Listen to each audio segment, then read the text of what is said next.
नमस्कार। राष्ट्रीय मुक्त विद्यालय शिक्षा संस्थान के स्टूडियो में आप सभी का स्वागत है। मैं प्रतीक उपाध्याय, सहायक आचार्य। आज हम लोग घनाभ एवं घन के बारे में जानने और समझने का प्रयास करेंगे। घनाभ एवं घन को जानने से पहले हमें कुछ द्विविमीय आकृतियों के उदाहरण देखने होंगे। वृत्त, वर्ग, आयत, त्रिभुज एवं चतुर्भुज समतल आकृतियों के उदाहरण हैं। समतल आकृतियों की दो विमाएं होती हैं और इसीलिए इन्हें हम द्विविमीय आकार कहते हैं। ऐसे आकार जो तीन दिशाओं में विस्तारित होते हैं उन्हें हम त्रिविमीय आकार या आकृति कहते हैं। जैसा कि आप चित्र में देख रहे हैं, घनाभ, बेलन, शंकु, घन एवं पिरामिड दिखाई पड़ रहा है। ये सारी आकृतियाँ त्रिविमीय आकृतियाँ कहलाती हैं। इनमें शीर्ष होता है, फलक होता है, किनारा होता है। आवश्यक नहीं कि सभी में हो, लेकिन इन सभी आकृतियों को हम त्रिविमीय आकृतियाँ कहते हैं। अब हम घनाभ के बारे में देखेंगे। घनाभ एक त्रिविमीय ठोस आकृति होती है। आयताकार कागज के पन्नों को एक के ऊपर एक रखने से जो आकृति प्राप्त होती है उसे हम घनाभ कहते हैं। आप चित्र में देख सकते हैं, आयताकार आकृतियां दिखाई पड़ रही हैं। उन्हें एक के ऊपर एक रखने से हमें घनाभ जैसी आकृति प्राप्त होती है। उदाहरण के लिए रबर, जिसे आप कॉपी पे पेंसिल से लिखने के बाद मिटाते हैं, माचिस की डिब्बी, पेंसिल बॉक्स जो आप स्कूल ले जाते हैं, डस्टर, साबुन का डिब्बा इत्यादि सभी त्रिविमीय आकृतियां हैं और ये सारी आकृतियां घनाभ के उदाहरण हैं। आइए अब हम घनाभ के अलग अलग भागों के बारे में जानने का प्रयास करें। घनाभ में 8 कोने होते हैं। घनाभ के इन 8 कोनों को उनका शीर्ष कहते हैं। घनाभ के ढांचे को बनाने वाले रेखाखंडों को किनारा या कोर कहते हैं। घनाभ में कुल 12 कोर होते हैं। घनाभ के आयताकार अथवा वर्गाकार बाहरी भाग को पृष्ठ कहते हैं।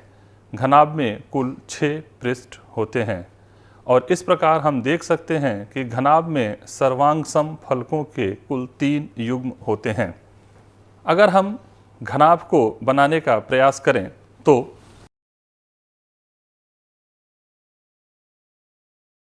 कुछ इस तरह की आकृति घनाभ कहलाती है। इस घनाभ में आप देख सकते हैं कि कुल 8 शीर्ष हैं।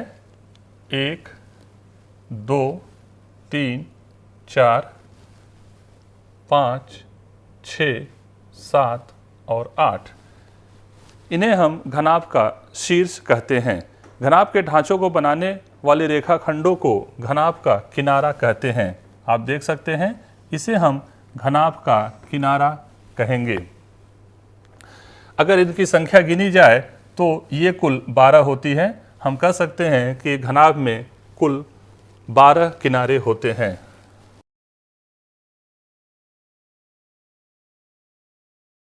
घनाभ के आयताकार अथवा वर्गाकार बाहरी भाग को पृष्ठ कहते हैं। आप देख सकते हैं कि घनाभ में कुल 6 पृष्ठ होते हैं। चित्र में भी आप देख रहे हैं कि अलग अलग एक पृष्ठ ऊपर, एक पृष्ठ नीचे और चारों तरफ से 4 पृष्ठ दिखाई पड़ रहे हैं। इन्हें हम इसमें देख सकते हैं। एक पृष्ठ ये है 1, दूसरा पृष्ठ ये है 2, तीसरा पृष्ठ ये है 3 और उसी तरह से कुल 3 पृष्ठ इसके पिछले भाग पे भी होंगे। इस तरह से हम देखेंगे कि घनाभ में कुल 6 पृष्ठ होते हैं। चित्र में आप देख रहे हैं कि घनाभ में कुल 6 पृष्ठ दिखाई पड़ रहे हैं। इनमें से ऊपर और नीचे के पृष्ठ जो है वो एक दूसरे के सर्वांगसम हैं। उसी तरह से दाएं बाएं के 2 पृष्ठ एक दूसरे के सर्वांगसम हैं और आगे और पीछे के 2 पृष्ठ एक दूसरे के सर्वांगसम हैं। इस प्रकार हम देखते हैं कि इस घनाभ में सर्वांगसम फलकों के कुल 3 युग्म पाए जाते हैं। आइए अब हम घनाभ के पृष्ठीय क्षेत्रफल को जानने का प्रयास करें। हमें पता है कि घनाभ में कुल हमें पता है कि घनाभ में कुल 6 पृष्ठ पाए जाते हैं। घनाभ का कुल पृष्ठीय क्षेत्रफल उनके सभी 6 फलकों के पृष्ठीय क्षेत्रफल के योग के बराबर होता है।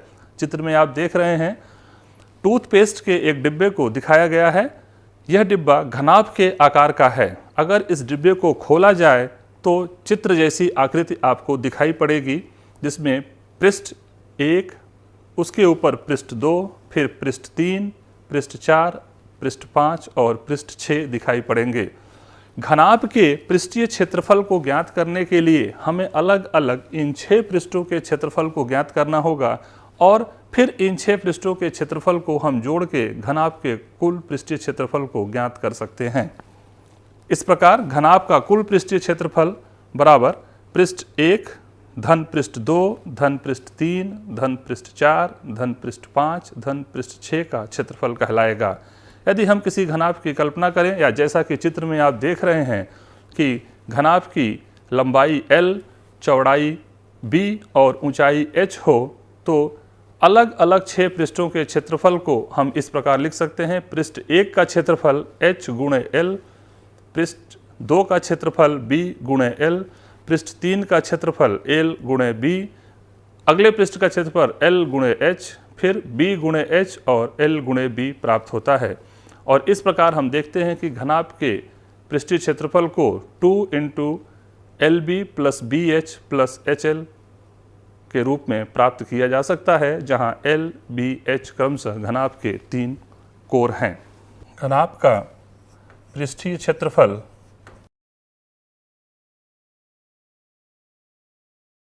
इस प्रकार से हम 2 गुणे L into B plus B into H plus L into H के रूप में प्राप्त कर सकते हैं, जहां L, B, H क्रमशः घनाभ के 3 कोर हैं। घनाभ की दीवारें अर्थात तल एवं शीर्ष के अतिरिक्त फलक पार्श्व पृष्ठ का क्षेत्रफल प्रदान करती हैं। उदाहरण के लिए, जिस घनाभाकार कमरे में आप अथवा हम बैठे हुए हैं, उस कमरे की चारों दीवारों का कुल क्षेत्रफल कमरे का पार्श्व पृष्ठीय क्षेत्रफल कहलाता है। जिस कमरे में हम बैठे हैं या आप बैठे हुए हैं, उसमें कुल 4 दीवारें हैं। अगर हम चारों दीवारों के क्षेत्रफल को निकालने का प्रयास करें तो वह घनाभ का पार्श्व पृष्ठीय क्षेत्रफल कहलाता है।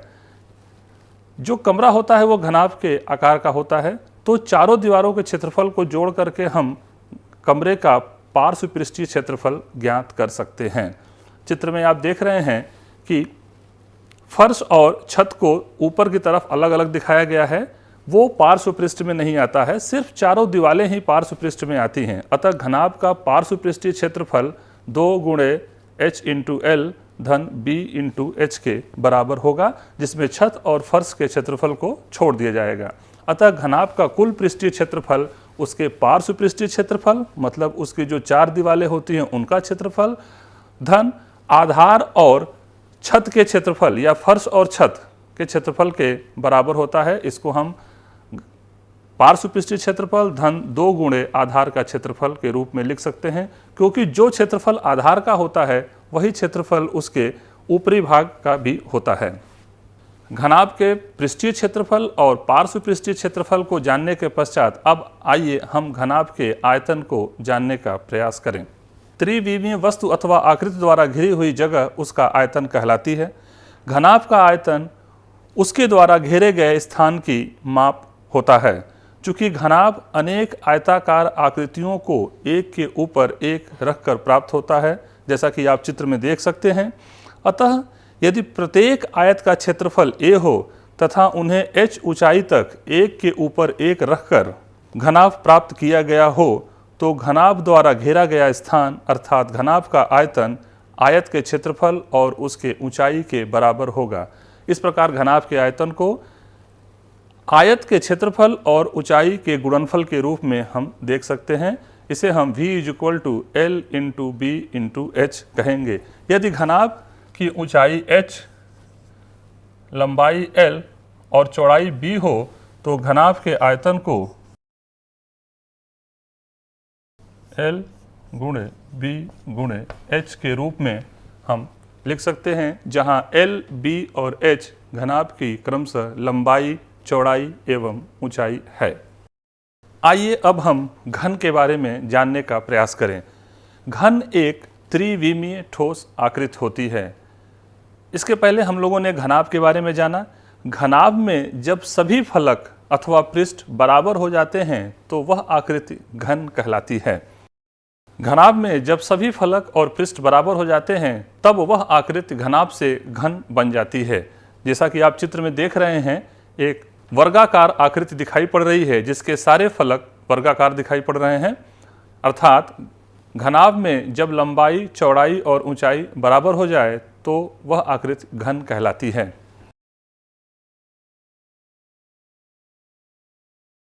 अब हम घनाभ की तरह ही घन के अलग अलग भागों को जानने का प्रयास करेंगे।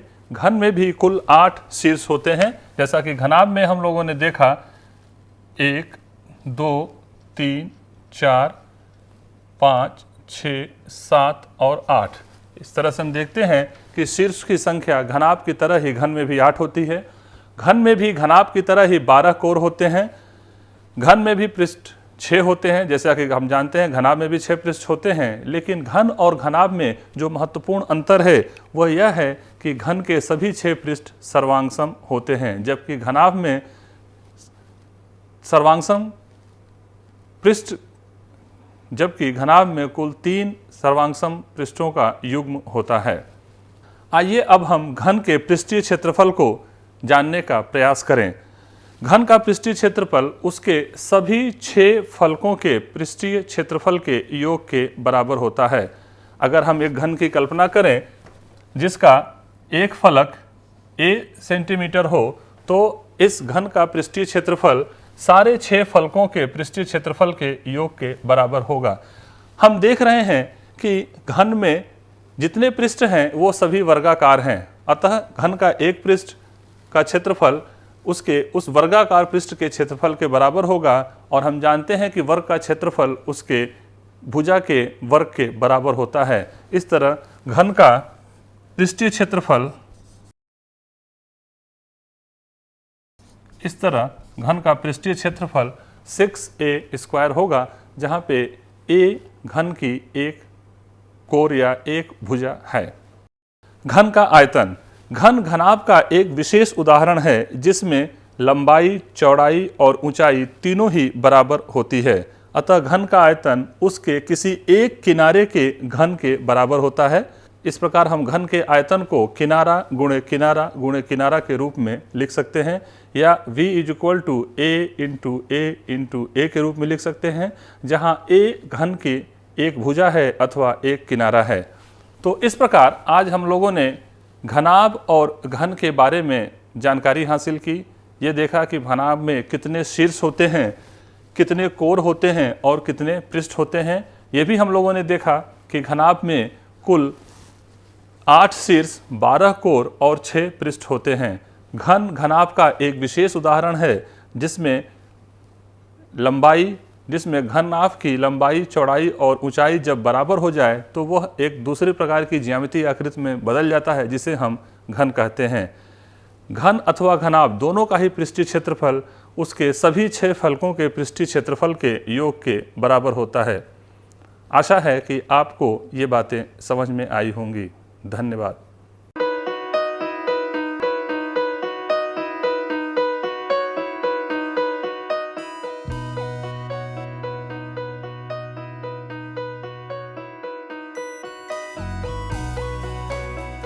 पच्चीस साल का लंबा सफर और लाखों लोगों के चेहरों पर खिलती मुस्कान, गर्व और गरिमा से जीने की प्रेरणा देती मुस्कान, आत्मसम्मान और विश्वास से पैदा हुई मुस्कान।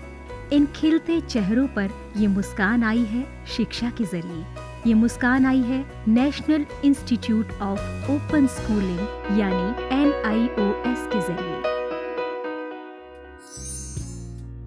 National institute of open schooling या राष्ट्रीय मुक्त विद्यालयी शिक्षा संस्थान, इस संस्थान का एक बड़ा उद्देश्य है आम आदमियों के जीवन को बेहतर बनाना। ऐसे लोग जिनके लिए शिक्षा एक दूर का सपना है, या वे बच्चे जो परिवार की रोजी रोटी कमाने के लिए बीच में ही स्कूल छोड़ने पर मजबूर हो जाते हैं। NIOS ऐसे बच्चों और बड़ों को दोबारा शिक्षा से जुड़ने का मौका मुहैया कराता है ताकि वे एक बेहतर जीवन जी सकें। 1989 में स्थापना के बाद NIOS ने देश के लाखों बच्चों और वयस्कों को बेहतर शिक्षा से जोड़ा है। इनमें हर उम्र, हर पृष्ठभूमि, हर जाति, हर मजहब और हर क्षेत्र के लड़के लड़कियां, महिलाएं और पुरुष शामिल हैं। बढ़ई से लेकर पायलट, डॉक्टर, इंजीनियर, बेकर और दर्जी तक NIOS कोशिश कर रहा है सबको शिक्षित और सशक्त बनाने की, चाहे वो असम के दूर दराज इलाके में रहने वाला हो या फिर मुंबई जैसे महानगर का। NIOS ने अपनी मौजूदगी हर जगह दर्ज कराई है। NIOS ने शिक्षा की परंपरागत सोच को ही बदल दिया है।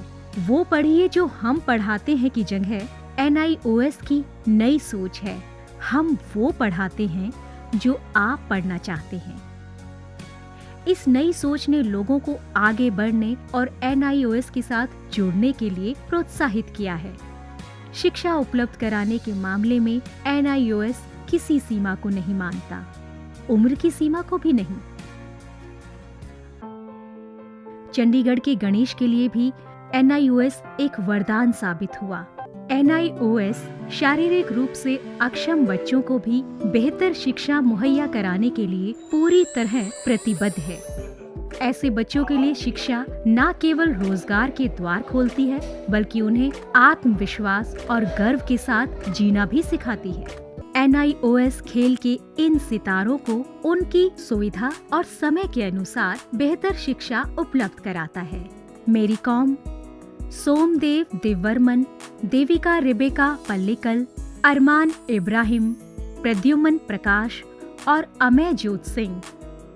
NIOS सीमा पर खड़े उन प्रहरियों को भी शिक्षा से लाभान्वित करता है जो देश की सुरक्षा के लिए अपनी जान की बाजी लगाने से भी नहीं चूकते। सच तो ये है कि NIOS की पहुंच हर ओर रहती है, चाहे वो दूर दराज के आदिवासी हो या जेल की कोठरी में बंद कैदी या फिर ग्रामीण और शहरी क्षेत्रों के गरीब निवासी। देश में कहीं भी कोई भी व्यक्ति, स्त्री, पुरुष, लड़का, लड़की, अमीर, गरीब शिक्षा से वंचित न रहे। राष्ट्रीय मुक्त विद्यालयी शिक्षा संस्थान का यही मिशन है। राष्ट्रीय मुक्त विद्यालय शिक्षा संस्थान पूरे देश में शिक्षा के साथ साथ कौशल विकास के क्षेत्र में बहुत सारे कोर्सेज दे रहा है। लगभग 100 से ज़्यादा कोर्सेज हैं। हम दूर दराज के गांव में अपने संस्थान बनाते हैं और वहाँ के बच्चों को, वहाँ के बच्चियों को, वहाँ के वयस्कों को हुनर के क्षेत्र में शिक्षा पहुँचाते हैं। आपको जानकर खुशी होगी कि अब हम आर्ट्स, साइंस, कॉमर्स जिन क्षेत्रों में 12वीं का सर्टिफिकेट दिया जाता रहा है, अब हम हुनर के क्षेत्र में, वोकेशनल एरिया में भी 10वीं और 12वीं का सर्टिफिकेशन करेंगे। तो वो बच्चे जो कृषि से जुड़े हुए हैं, कारपेंट्री से जुड़े हुए हैं या दूसरे क्षेत्रों से जुड़े हुए हैं, वो अपने ही क्षेत्र में काम करेंगे, सीखेंगे, हुनर पैदा करेंगे अपने में और सर्टिफाइड भी होंगे कि वो सर्टिफाइड कृषक हैं, खेतिहर हैं। तो आज तक जो हमारे देश में ये सोच रही है कि आप 12वीं पास तभी कहे जाएंगे जब भूगोल, अर्थशास्त्र, भौतिकी ये पढ़ेंगे, अब ये समय बदल गया है। ITI में जितने बच्चे पढ़ते हैं, लगभग 18 लाख बच्चे हर साल दाखिला लेते हैं। अब हम उनको सर्टिफिकेशन करेंगे। NIOS अपने छात्रों को माध्यमिक स्तर पर 26 और उच्च माध्यमिक स्तर पर 19 विषयों का विकल्प देता है। पढ़ाई किस माध्यम से करनी है, इसमें भी आपको लचीलापन मिलेगा। माध्यमिक स्तर पर ही 7 भाषाओं के अलग अलग माध्यमों का विकल्प मौजूद है। शैक्षणिक कार्यक्रमों के अलावा 86 वोकेशनल शिक्षा कार्यक्रम भी उपलब्ध हैं, जो छात्रों को कामकाजी दुनिया के लिए तैयार करते हैं। वोकेशनल प्रशिक्षण को अधिक सुदृढ़ बनाने के लिए NIOS ने ITDC, Cisco, Indian medical association जैसे कई सरकारी और गैर सरकारी संस्थानों के साथ भागीदारी स्थापित की है। आज लाखों छात्रों के लिए अपनी पसंद का स्कूल है राष्ट्रीय मुक्त विद्यालयी शिक्षा संस्थान यानी national institute of open schooling. NIOS ने एक लंबा सफर तय किया है, लेकिन मंजिल अभी दूर है। निरंतर विकास और नवीनीकरण के लिए NIOS सदैव प्रतिबद्ध है। शिक्षा का उद्देश्य महज रोजगार जुटाना ही नहीं है, बल्कि स्वयं को सशक्त बनाना भी है। NIOS लाखों छात्रों के लिए यही आत्मसम्मान दिलाने में जुटा है। लाखों लोगों के लिए एक आशा और उम्मीद है। National institute of open schooling. शिक्षा सबके लिए, कहीं भी, कभी भी।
क्या आप जानते हैं, एक ऐसा शिक्षा संस्थान जो दे आपकी उम्मीदों को नई ऊंचाई।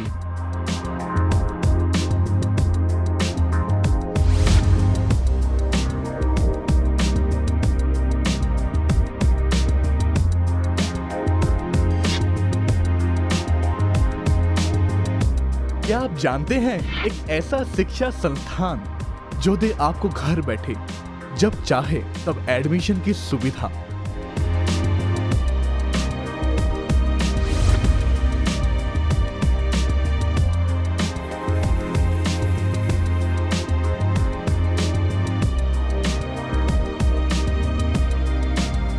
क्या आप जानते हैं, एक ऐसा शिक्षा संस्थान जो आपको दे तकनीकी क्षेत्र में आगे बढ़ने का मौका। अगर आप नहीं जानते तो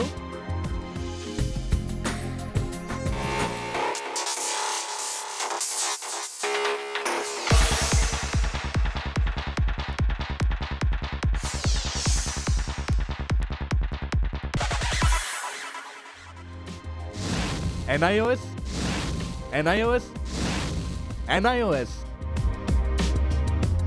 जी हां, NIOS मात्र एक ऐसा शिक्षा संस्थान जो दे आपके जीवन को उज्जवल भविष्य और सुगम राह। 25 लाख शिक्षार्थियों ने किया भरोसा इस शिक्षा संस्थान पर और किए आगे बढ़ने के मजबूत इरादे।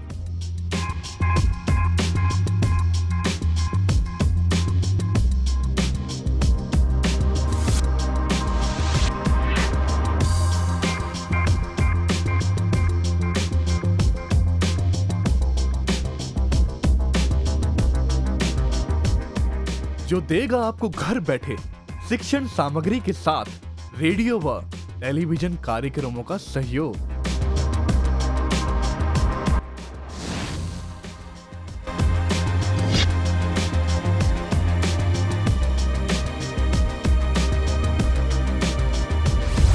अरे वाह, ऐसा सुनहरा अवसर और कहा।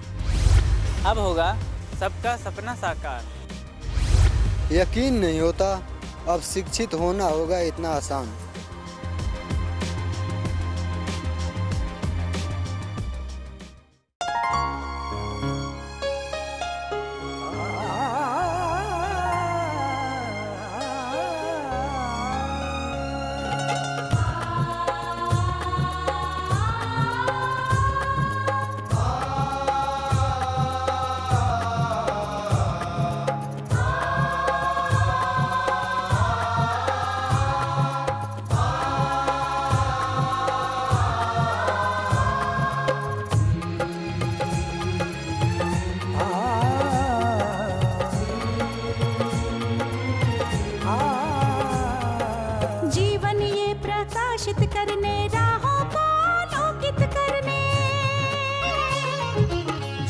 ये प्रकाशित करने, राहों को आलोकित करने।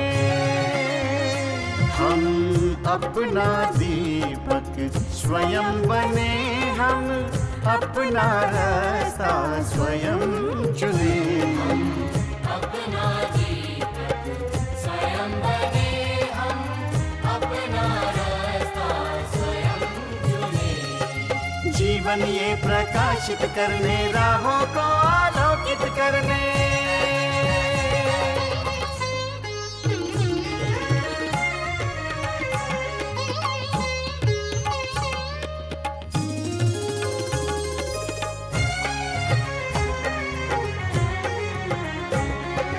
धन साधन समय की सीमा से विद्यालय जो मुक्त हो। धन साधन समय की सीमा से विद्यालय जो मुक्त हो।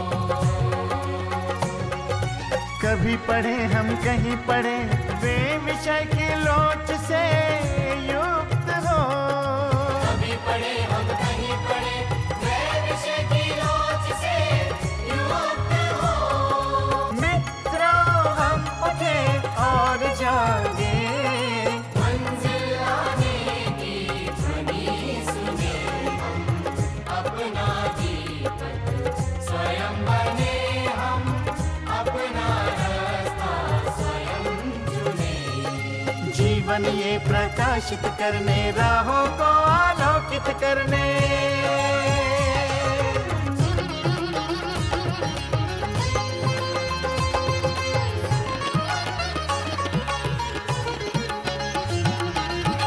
राष्ट्रीय मुक्त विद्यालय का है द्वार खुला सबकी खातिर।